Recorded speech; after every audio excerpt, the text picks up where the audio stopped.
Good evening, everyone. We are the Mandela Washington Fellowship 2023, live here at Kansas State University in Manhattan. Right, I am Mulebotisi. I am from South Africa, and I'll give all of my fellows to introduce themselves. Where do they come from, and what are they doing? Can I start with you? Thank you so much for the floor. I'm Shomari from DRC, the Democratic Republic of Congo, part of Mandela Washington Fellowship 2023. Yeah, I'm Eddie Valida from Uganda, excited to be on this forum. Interesting. This is Linus Ikochel, all the way from Kenya, an advocate of youth and women empowerment, and our 2023 Mandela Washington Fellowship. Interesting to be here.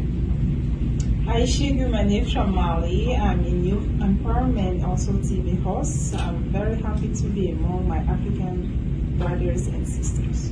Wonderful. Viewers, as you can hear, the fellows, they've already introduced themselves. So we're just gonna dig right into it so that we actually basically talk about some of the challenges that are affecting Africa and what do we think Africa is right now and what do we think Africa could be. Africa we dream the most is an independent Africa. I think like today, Congo is celebrating 63 years of independence. But when you go to Congo, you still have to feel that people are not free. There are those issues related to people thinking that all the solutions have to come from Western countries, from Western people. It's like they gave independence and they planted a grain of that dependence in the mind of Congolese, in the mind of Africans.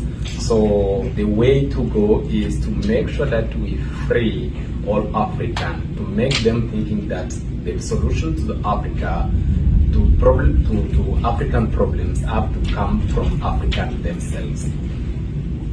Mr. Badina, what do you have to say? Yeah, well, Africa's greatest resource is its people.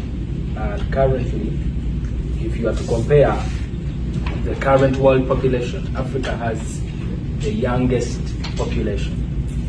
And if you are to look at sub-Saharan Africa, 57 million children are out of school in the world, and out of the 57, the 30 million are in sub-Saharan Africa.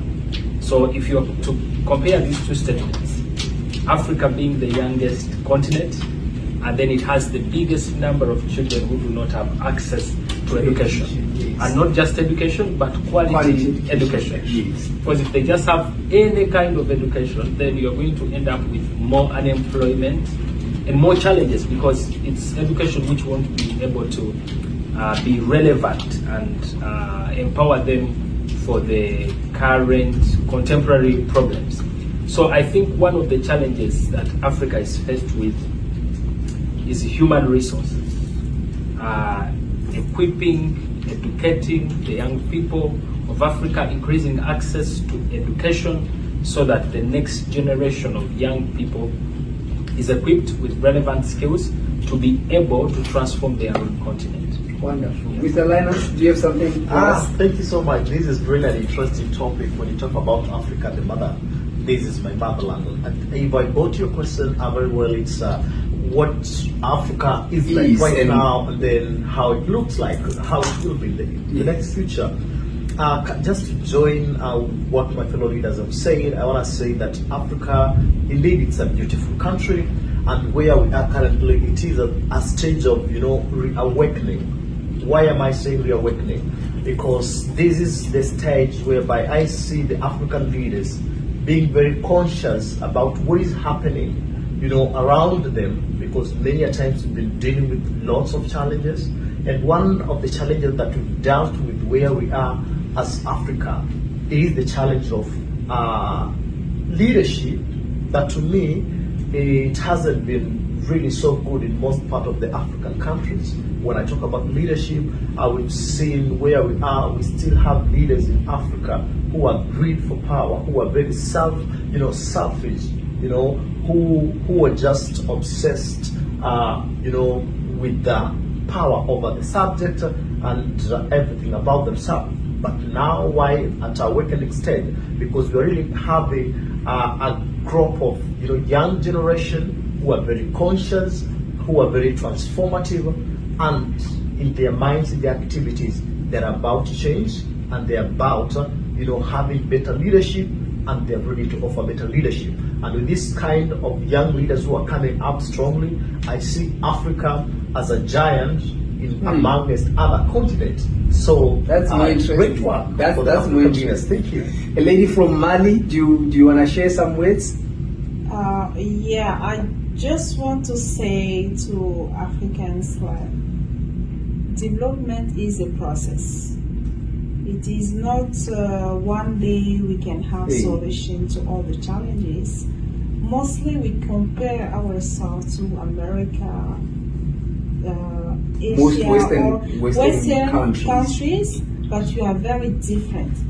Different stories, different culture, different people. That's true. So what Africans must do is to look at their reality, their values, their culture, and take actions that will be more useful for and them, relevant to their, and not copying things from outside, because we are different. That's powerful. And we have to know that there is no continent or no country you will see there is no problem and challenge.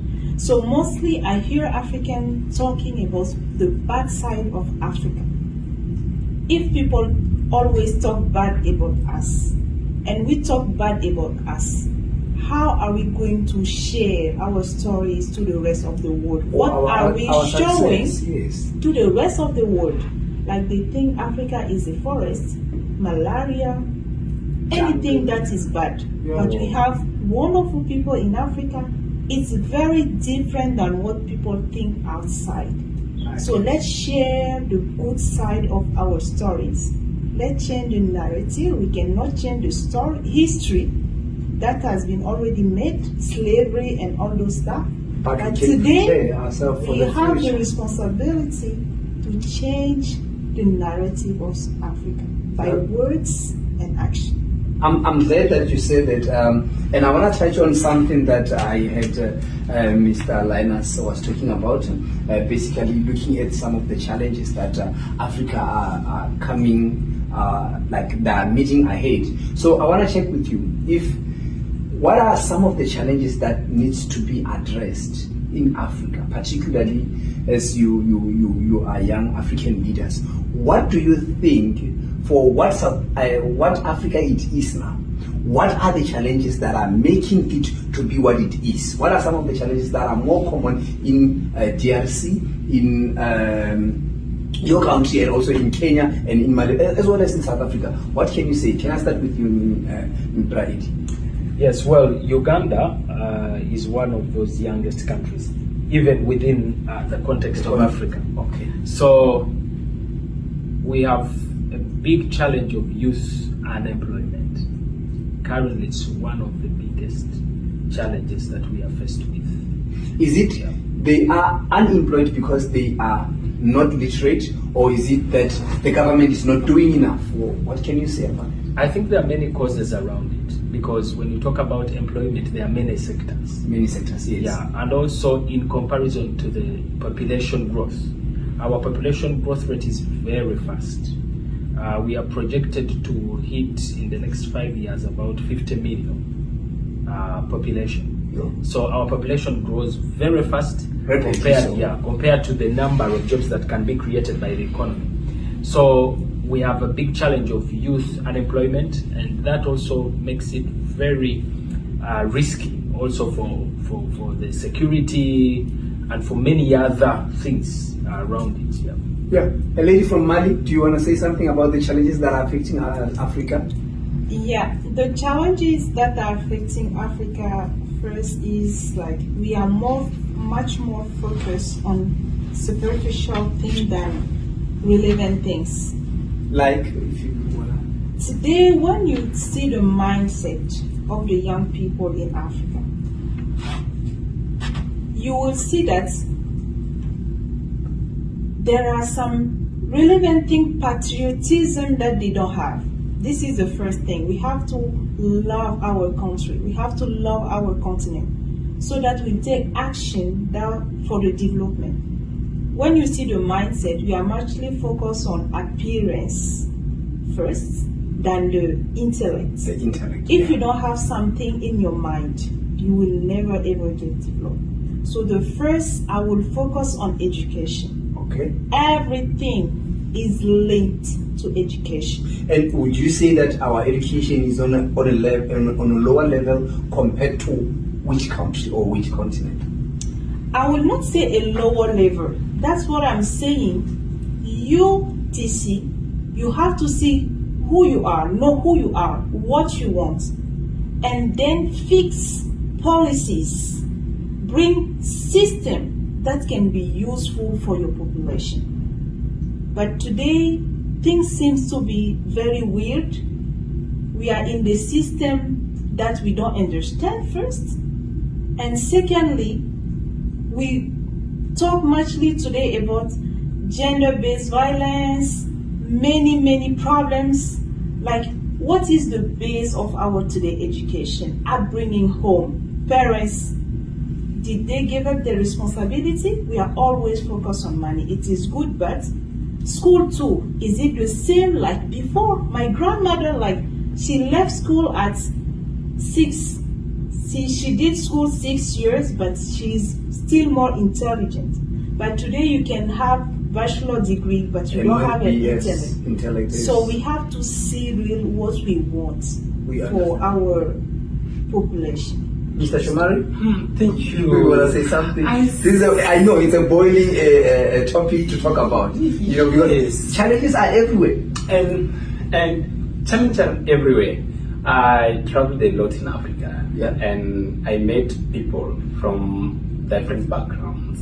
And what I can share today is that we have the same problem in each country in Africa, and the source of solutions are also the same. But as Mr. Eddy and Ms. Aisha told before, our young people and our education systems are like it is, but I'm gonna see something at another level.